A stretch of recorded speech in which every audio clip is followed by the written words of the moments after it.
అందరికీ నమస్కారం. శమంత వ్లాగ్స్ ఛానల్కు స్వాగతం. నేను శమంతకమణి. ఈ వీడియోలో మన పల్లెటూర్లలో మరియు ఒకప్పుడు మన అమ్మమ్మలు నానమ్మల కాలంలో ఏ బయట పొడులు లేనప్పుడు మరియు వాటిని వాడకుండా వండేవాళ్ళు చేపల పులుసుని. ఆ స్టైల్లో చేపల పులుసు రెసిపీని షేర్ చేస్తున్నాను. ముందుగా 1 కేజీ చేపల ముక్కలని అన్నిటినీ కడిగి పక్కన ఉంచుకోవాలి. ఇప్పుడు గ్రైండ్ చేసుకునేందుకు అరకప్పు అంత పప్పులు అంటే ఫ్రైడ్ గ్రామ్స్, వీడియోలో తీసుకున్నంత పచ్చి కొబ్బరి, ఒక పెద్ద సైజులో వెల్లుల్లిని ఒలిచి పెట్టుకోవాలి. వీటితో పాటు 2 ఉల్లిపాయలని ఇలా 4 పీసెస్గా కట్ చేసుకోవాలి. కొంచెం కొత్తిమీర, వీటన్నిటిని తీసి పక్కన ఉంచుకోవాలి. ఇప్పుడు మెయిన్ ఇంగ్రీడియంట్ ఈ చేపల పులుసుకి చింతపండు.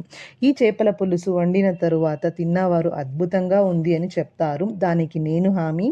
ఇంత సైజుతో చింతపండును తీసుకుని 2 సార్లు కడిగి ఇలా నీళ్లలో నానబెట్టాలి. మరొక విషయం ఏమిటంటే చేపలు తేయడానికి వెళ్ళినప్పుడు మనం వాళ్ళకి సాంబార్ పులుసుకి అని చెప్తే ఒకలా ముక్కలని కొడతారు, ఫ్రై అండ్ కబాబ్కి అని చెప్తే ఇంకోలా ముక్కలని కొట్టి ఇస్తారు. మనకి ఎలా కావాలో అలా కొట్టి ఇస్తారు చేపల ముక్కలని. నెక్స్ట్ వీడియోలో ఫిష్ కబాబ్ ఫ్రైకి చేయడానికి ఎలా కట్ చేసి ఇచ్చారో చూపిస్తాను. అన్నీ ఇలా మనం ముందుగా తయారు చేసి పెట్టుకోవడం వలన జస్ట్ 15 నిమిషాలలోనే పూర్తి అవుతుంది ఈ చేపల పులుసు. ఇప్పుడు వీటన్నిటిని మిక్సర్లో వేసి గ్రైండ్ చేయాలి. ఇంత నున్నగా రుబ్బుకోవాలి మసాలాని. తరువాత చేప ముక్కలన్నిటికీ అర చెంచాడు ఉప్పు, పసుపు ఇలా పైన జల్లి టాస్ చేసి పెట్టుకోవాలి. ఇప్పుడు చేపల పులుసు వండడానికి సాంబార్ గిన్నెని ఆన్ చేసిన స్టవ్ మీద పెట్టుకుని 2 నుంచి 3 చెంచాల వంట నూనెను పోసి కొంచెం వేడి అవ్వగానే గ్రైండ్ చేసి పెట్టిన మసాలాని వేసి స్టవ్ని సిమ్లో పెట్టుకోవాలి. పచ్చి వాసన పోయి బాయిల్ అయ్యేలోపు చింతపండు రసాన్ని సిద్ధం చేసుకోవాలి.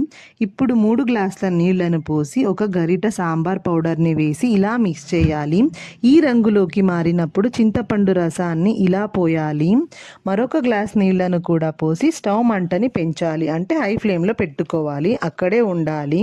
ఇలా పొంగు వచ్చినప్పుడు మంట మీడియం ఫ్లేమ్లో పెట్టి మరుగుతున్న చారులోకి 1 చెంచాడు కారం పొడి, 3 చెంచాలు ఉప్పుని వేసి 2 నిమిషాలు బాయిల్ అయిన తరువాత ఇప్పుడు ఈ చేపల ముక్కలన్నిటినీ ఒకటి దాని తరువాత ఇంకొకటిని ఇలా అన్నిటినీ పులుసులోకి వదలండి.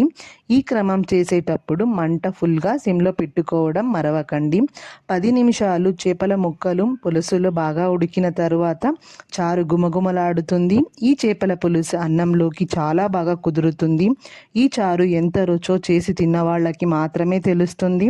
వేడి వేడి అన్నంలోకి కొంచెం ఎక్కువగా పోసుకొని తింటే ఆహా ఆసం సూపర్ అని అనడమే కాదు, తాగడానికి కూడా ఇష్టపడతారు ఈ చారుని. అంత రుచో రుచి. ఎందుకంటే బయట పొడులు ఉపయోగించకుండా పాతకాలం పద్ధతిలో వండినాము కదా, అందుకని.